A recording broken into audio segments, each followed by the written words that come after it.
রাত্রে যখন ও ঘুমাইছিল তখন আমি এই কাজটা করছি ব্লেড দিয়া।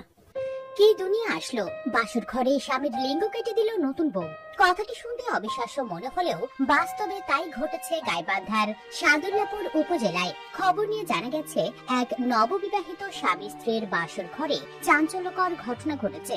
নববধূ মোর্শেদা আক্তার তার স্বামী নজরুল ইসলামের পুরুষাঙ্গ ধারালো ব্লেড দিয়ে কেটে গুরুতর আহত করেছেন। 2টার দিকে উপজেলার খর্দু কোমরপুর ইউনিয়নের পাইকা গ্রামে এই ঘটনা ঘটে। স্থানীয় সূত্রে জানা যায়, সামাজিক রীতিনীতির মধ্য দিয়ে নজরুল ইসলামের বিয়ে হয়। বিয়ের রাতে আনন্দ উল্লাসের পর নবদম্পতি বাসর ঘরে যান। বাসর ঘরে অবস্থানকালে স্ত্রী আকস্মিকভাবে ধারালো ব্লেড ব্যবহার করে তার স্বামী নজরুল ইসলামের গোপনাঙ্গ কেটে দেন। নজরুল ইসলাম তীব্র যন্ত্রণায় চিৎকার করলে স্বজনরা তাকে রক্তাক্ত অবস্থায় দেখতে পান। গুরুতর আহত অবস্থায় তাকে স্থানীয় হাসপাতালে ভর্তি করা হয়েছে।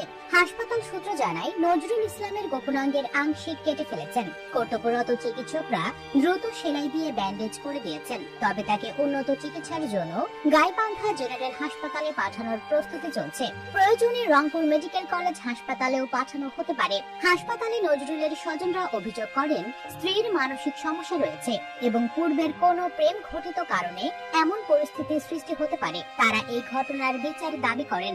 খর্দু কোমরপুর ইউনিয়ন পরিষদের সদস্য আতোয়ার রহমান সাংবাদিকদের বলেন, বিয়ের রাতেই এমন নির্মম ঘটনা অগ্রহণযোগ্য। বিশেষ কোনো কারণ বা সমস্যা ছাড়া এমন ঘটনা ঘটানো সম্ভব নয়। নববধূর পরিবারের নাম প্রকাশে অনিচ্ছুক এক সদস্য জানান, ওই মেয়ে সুস্থ এবং স্বাভাবিক। নজরুলের শারীরিক ও আচরণগত সমস্যার কারণে তিনি এই ঘটনা ঘটাতে বাধ্য হন বলে তারা অনুমান করছেন।